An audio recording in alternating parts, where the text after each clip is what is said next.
Como é a perda de peso após a cirurgia bariátrica? Então isso é uma informação muito importante que os pacientes precisam saber e procuram saber antes e durante o seu procedimento cirúrgico. Tá? E o que eu gosto sempre de falar para os pacientes, em primeiro lugar, não existe milagre.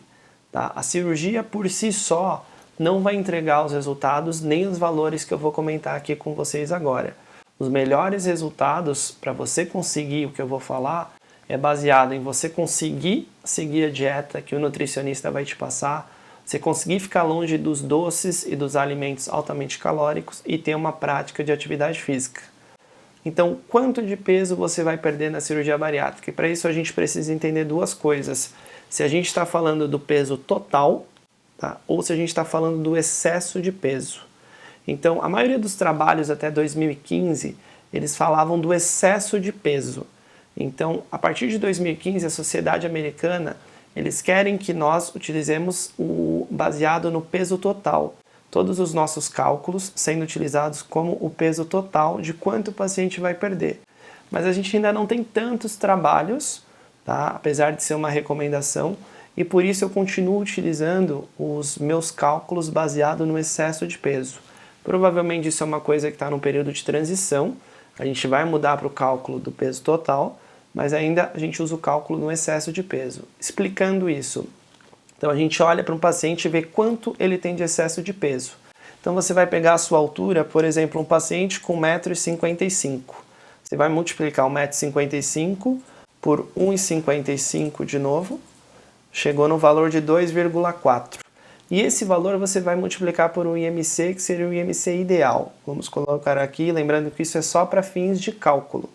Um IMC ideal de 22. Então, nós chegamos num valor de 52,8.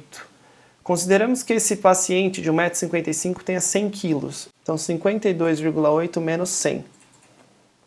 Esse paciente tem um excesso de peso de 47 kg. Então, como é que funciona normalmente a evolução da perda de peso? Nos primeiros 30 dias, o paciente ele perde uma média de 8 a 12% do peso total. Então, lembrando que agora é o peso total nos primeiros 30 dias. Então, a gente usa o número normalmente de 10%. Então, um paciente com 30 dias de cirurgia, com 100 quilos, tem uma perda média de 10 quilos, 10%, ele vai chegar na consulta com 30 dias com 90. Lembrando que isso é uma média.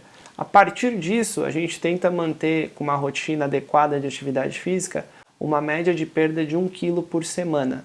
Tá? Isso varia dependendo do peso do paciente, o peso inicial da composição corporal e, como eu falei, da dieta e atividade física.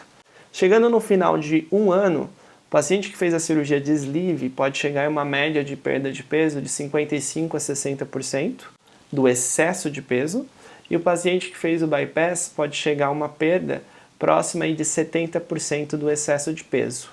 A partir do primeiro ano, a perda de peso desacelera principalmente no sleeve e ela continua um pouquinho mais no bypass, sendo que esses pacientes podem chegar até 80%. Então lembrando que isso é uma média. Eu já tive um paciente que fez o sleeve e perdeu 100% do excesso de peso. O paciente começou a fazer caminhadas, depois corridas. Tem um outro exemplo de um paciente que quase chegou a 100% com sleeve, começou a jogar beach tênis todos os dias. Então o paciente, junto com uma dieta e com uma rotina intensa de atividade física, ele conseguiu chegar num resultado fora da curva.